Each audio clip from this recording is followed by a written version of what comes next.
Então, pessoal, vamos dar início à nossa socialização da prática pedagógica, depois de fazer todo esse trabalho de campo, depois de toda essa entrevista, né? Então, estamos fazendo nossa socialização. Os acadêmicos, os discentes responsáveis por esse projeto são Francisco Vinícius da Silva Bezerra, Luiz Gustavo Silvestre Xavier da Silva, Maurílio Feijó de Souza, e a nossa tutora é a professora Ivna Andréia Ares Soares. Pode passar aí.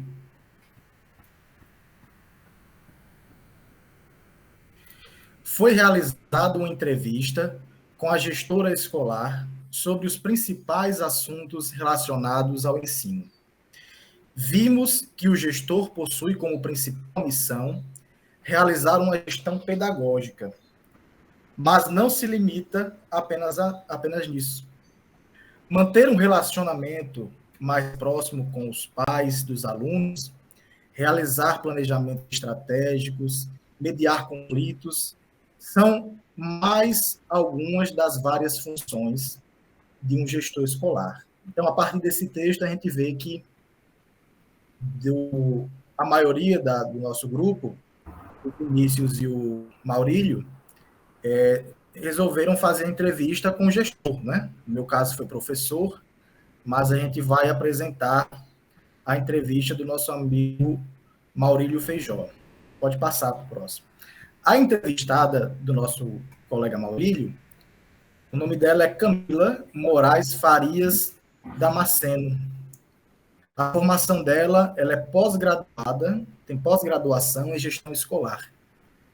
E atua há 20 anos como gestora. A função dela é coordenadora pedagógica da Quinomé. Esse é EP o quê? Escola Estadual de Ensino Profissional. Joaquim Nogueira. Acho que agora é com o nosso amigo Maurílio. Então, dando continuidade à palavra do Gustavo, nós nos reunimos e traçamos algumas perguntas para realizar, tanto para a professora, no caso do Gustavo, quanto para a coordenadora, que foi o meu caso e o caso do Vinícius. Aí, dentre os eixos temáticos das perguntas, a gente destacou aqui alguns que foram mais relevantes, que foi em relação à dificuldade na educação, à tecnologia nas escolas, ao período da pandemia de Covid e sobre o futuro da educação no Brasil.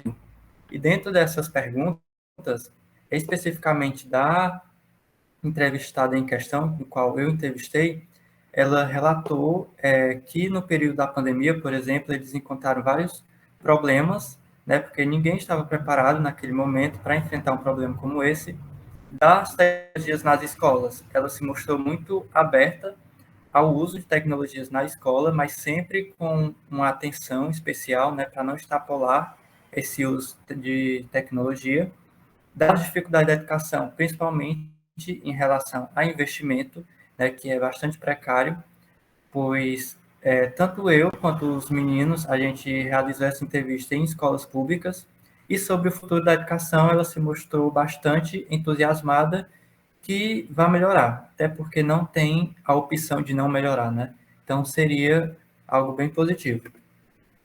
E a escola no qual ela trabalha e é coordenadora, como já foi relatado pelo Gustavo, é a Joaquim Nogueira. Ela é uma escola pública, e lá a gente observou uma estrutura, pode-se dizer, padrão de escolas públicas, né? Excepcionalmente aqui no Ceará, que é onde está localizada essa escola, ela tem uma estrutura mais voltada para o ensino integral, até porque é uma escola de ensino integral, mas com alguns problemas e defasagens estruturais. Este foi o mapa conceitual que nós realizamos em relação à entrevista que a gente realizou com a gestão escolar. A gente trouxe algumas habilidades que observamos nas nossas entrevistas, relacionadas a conhecimento, liderança, empatia, adaptabilidade e acolhimento. O profissional em questão, que foi um gestor escolar, no caso do qual eu entrevistei, era uma coordenadora.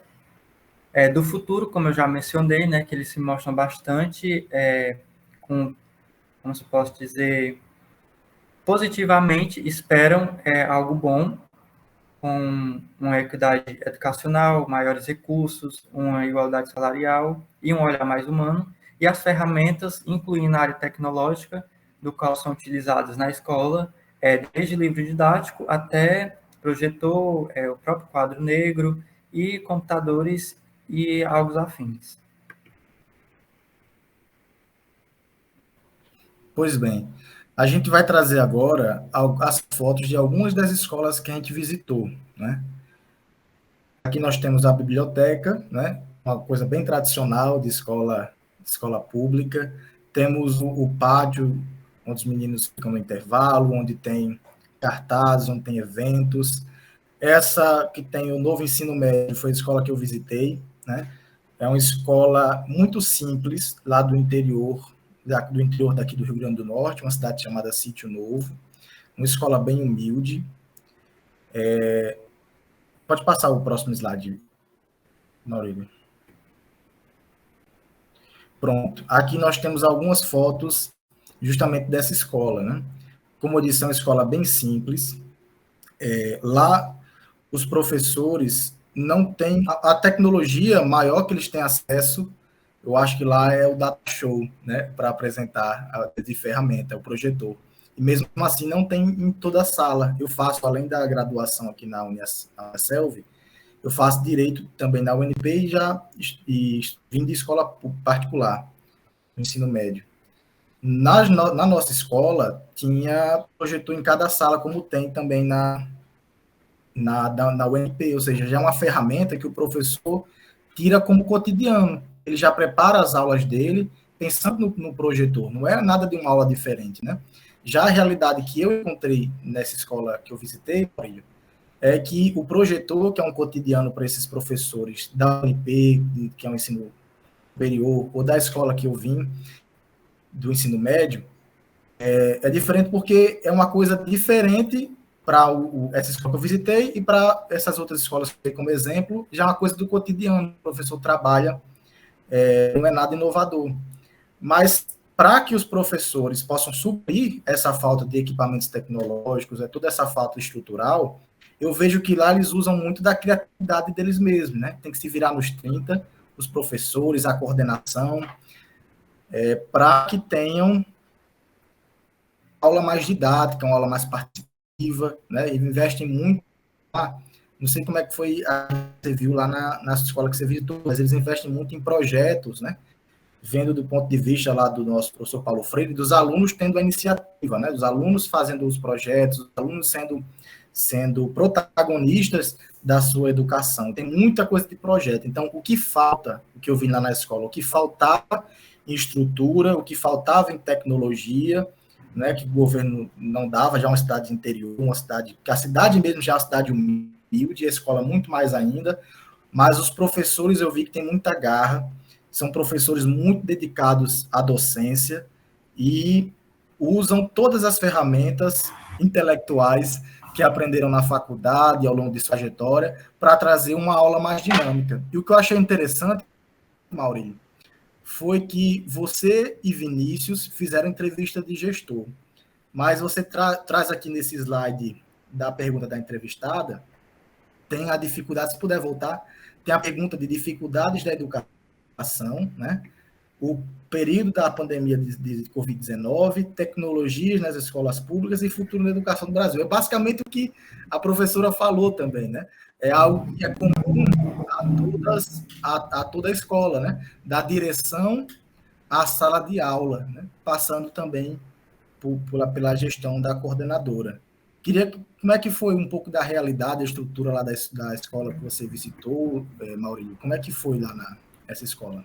Conta pra gente. Lá na Joaquim Nogueira, eles também trabalham muito o protagonismo, e lá eles estudam, todas as turmas, né, querem escola de ensino médio, eles estudam em forma cooperativa.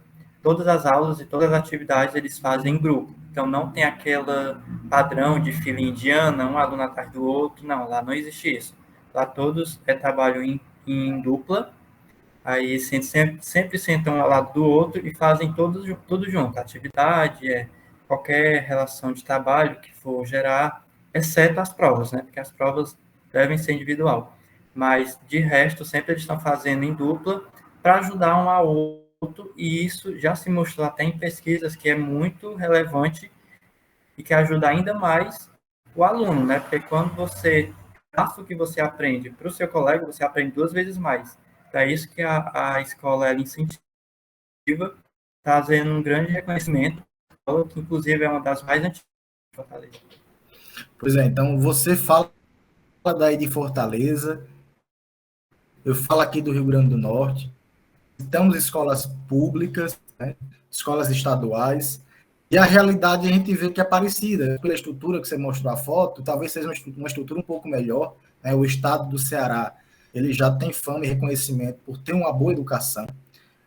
O estado do Rio Grande do Norte, nós temos como governador uma professora, ela está lutando para melhorar a qualidade da educação do nosso estado, mas a gente sabe que as coisas vêm aos poucos, né?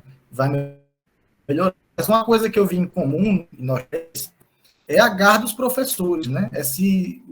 A ideia, a inteligência, o amor pela docência, de transformar da que tem um pouco de tecnologia ou da que tem um pouco de tecnologia, de formar não só as aulas, mas como você deu o exemplo da fila, dessas coisas todas, um ambiente escolar diferente, né? Para proporcionar todo um aprendizado melhor para os alunos, toda um convívio, uma convivência na escola, uma coisa bacana, uma coisa saudável, para que os alunos possam se sentir em casa, possam aprender mais. Essa escolazinha, só trazendo um dado, para a gente já finalizar, para estar estourando o tempo, essa escolazinha de lá, por menos tecnologia que seja, os alunos lá tiraram notas muito boas no Enem. 680, 700, 800, teve gente que tirou lá 900 alguma coisinha.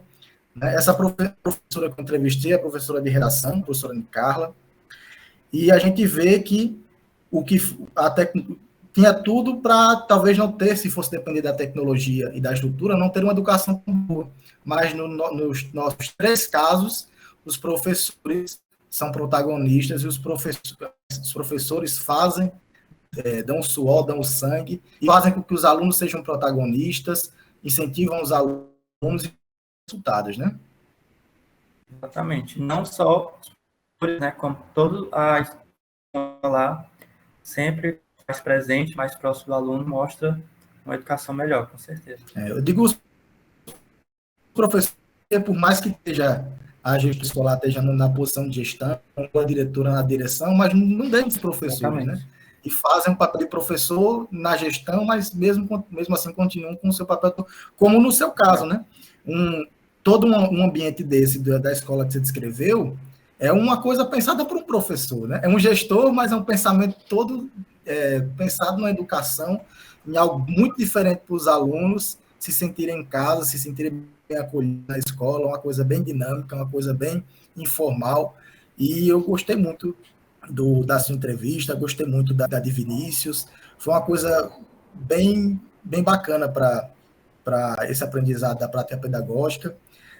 Tenho certeza que essa disciplina vai ajudar muito na minha carreira, se Deus quiser, de professor, e vai ser algo que eu vou me lembrar, né, desse momento. Então, acho que é basicamente isso a nossa socialização. Tá certo, Maurílio? Isso. Pronto. Então, vamos encerrar por aqui nossa apresentação.